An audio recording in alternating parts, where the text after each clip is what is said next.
Bueno, ya lo veíamos, ha generado ruido el nombramiento de Patricio Melero como nuevo ministro del Trabajo. Vamos a conversar de este tema desde la visión precisamente del sector opositor. Estamos en contacto con la diputada integrante de la Comisión de Trabajo, Alejandra Sepúlveda. ¿Cómo está, diputada? Buenos días.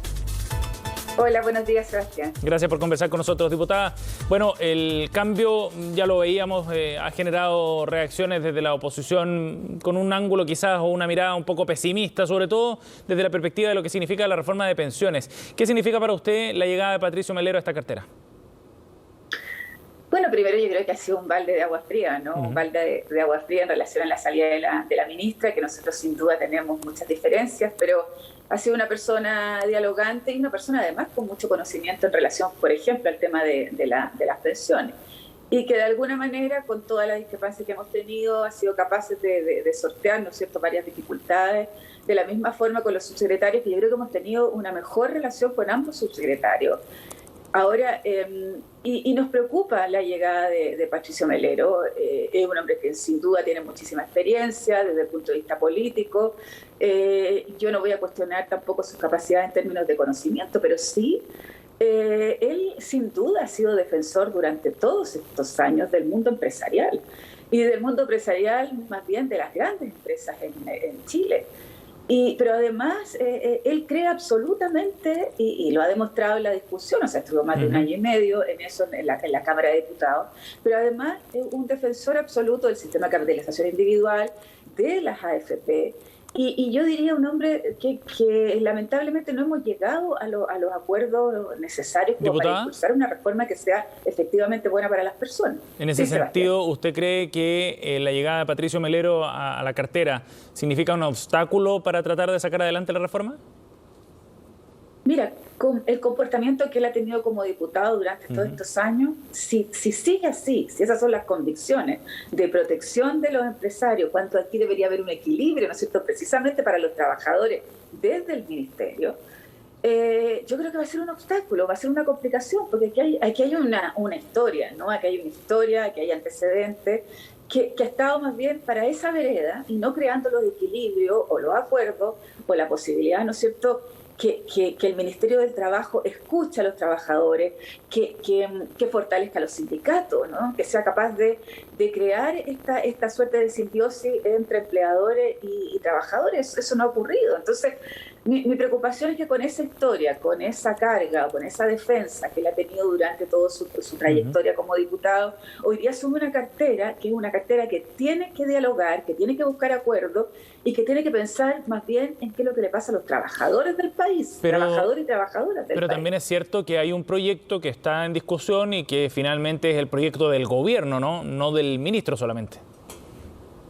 Claro, un proyecto del gobierno, pero que él lidera, que llega a los acuerdos, que es la cara visible del gobierno, es el Ministerio del Trabajo. Y ojo, recordar que también estaba el Ministerio de Hacienda y desaparecen, ¿no es cierto?, los dos interlocutores que han sido protagonistas durante todo este periodo.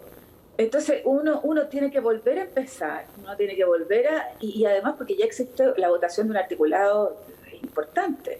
Yo creo que con todo respeto en esto, ¿no? Yo creo que el presidente se equivocó aquí y debería haber nombrado a alguien que tuviera una trayectoria de diálogo, de capacidad de ponerse de acuerdo, de tener además esta relación con la oposición que permita ir avanzando en una reforma de pensiones, porque uno se pregunta, Sebastián, si con la entrada de Patricio Melero se quiere llegar a acuerdo o no.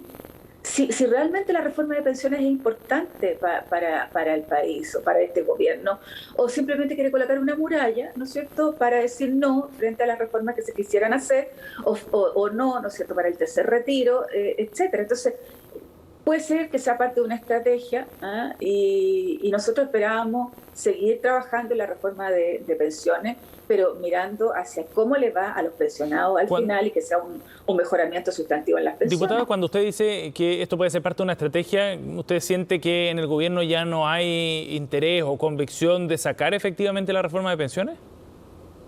Que mire, yo tengo esa sensación o esa percepción, porque cuando a mí me dicen vamos a colocar un interlocutor de las características de Patricio Melero, al cual yo le tengo respeto y y valoro su trayectoria, pero desde esa vereda, ¿no? Desde esa vereda, de la función que él cumplía desde esa vereda, de protección al empresariado más grande, protección al FP, de protección al sistema de capitalización individual. Esa es su línea de trabajo en la Cámara. Entonces, cuando tú dices, bueno, ahora se saca un sombrero y se coloca otro, uno se plantea, ¿se va a sacar un sombrero, no? O va a tener una capacidad de mirar el conjunto y sobre todo a los trabajadores. Si el Ministerio de Trabajo tiene que estar ahí en una función de equilibrio también.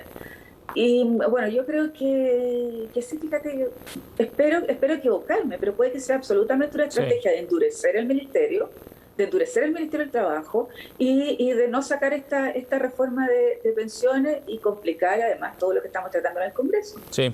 Diputada, desde Renovación Nacional también mostraron su inquietud por el nombramiento derechamente. Esperaban el nombre de Pedro Pizarro, un hombre de RN, quien es subsecretario de Previsión Social, había estado precisamente en estas negociaciones, en este trabajo legislativo en torno a la reforma. ¿Le parecía un mejor nombre? No, absolutamente, con Pedro Pizarro, y por eso decía yo, aquí están los dos subsecretarios.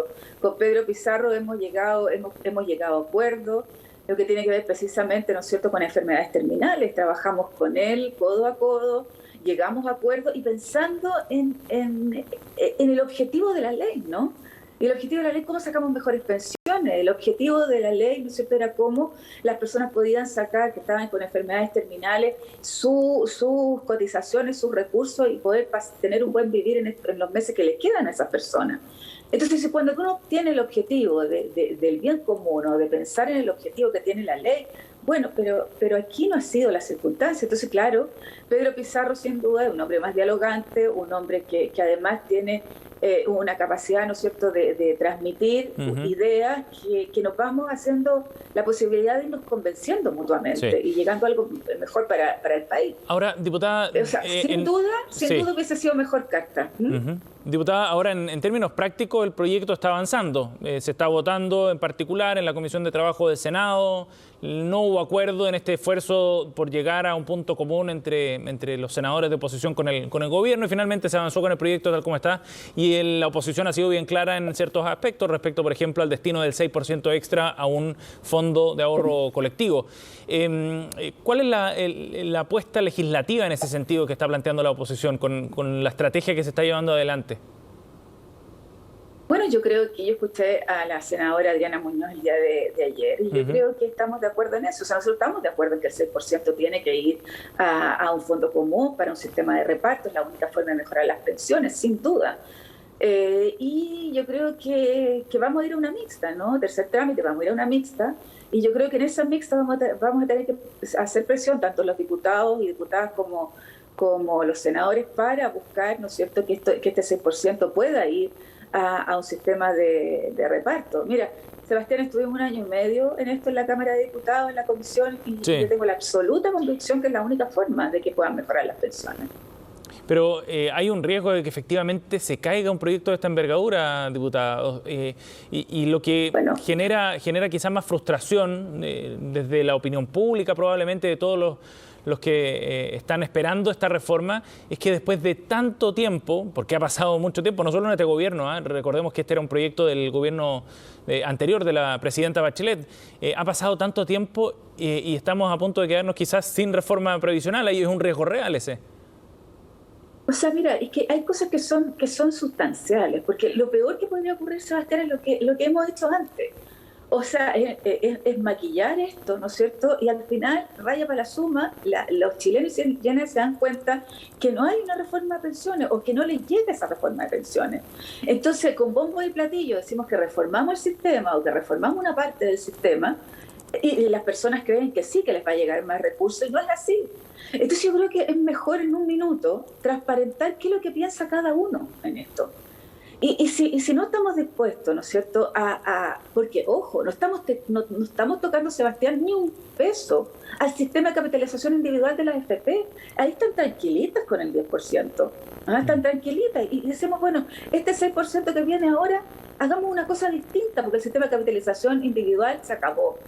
Entonces uno se pregunta, ¿qué es lo que pasa también con la tabla de mortalidad? Con la tabla de mortalidad, ¿no vamos a hacer absolutamente nada? ¿No vamos a disminuirla para que puedan subir las pensiones? Porque fíjate, Sebastián, que no hemos entrado ningún minuto en el cálculo de la pensión, en cómo se calcula la tasa de interés, la tabla de mortalidad, qué es lo que pasa con la rentabilidad de los fondos, cómo se calcula el sistema. Eso no ha pasado nada. Entonces, mi complicación es que nosotros vamos a dar una suerte, una sensación, esto de que vamos avanzando, pero raya para la suma, ¿cuánto va a ser? Pilar solidario, 20, 30 mil pesos. ¿Qué es lo que pasa que vamos a seguir teniendo, ¿no es cierto?, el sistema de capitalización individual exactamente igual. Sí. El tema, diputada, es que si no se aprueba... esta discusión. Sí, el tema es que si no se llega a un acuerdo, quedará como un tema pendiente para el próximo gobierno, tercer gobierno consecutivo sería, que tiene que hacerse cargo de este tema. Y mientras tanto, seguimos esperando, ¿no? Los chilenos que han puesto este tema como uno de los prioritarios, sobre todo después del 18 de octubre, sí, van a seguir esperando. O sea, es el prioritario.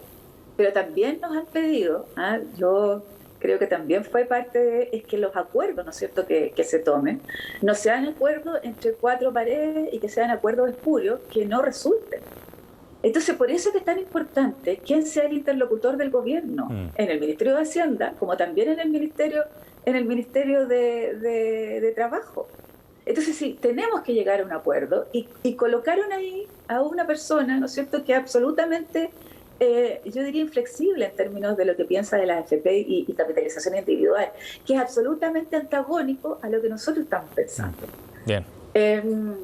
Yo espero que haya una reflexión, que haya un cambio y que si de verdad quieren hacer una transformación en las pensiones, sean esas materias las que tengamos que discutir. Bien, diputada Sepúlveda, gracias por conversar con nosotros, muy amable. No, muchas gracias a ti, Sebastián. Buen día, hasta luego.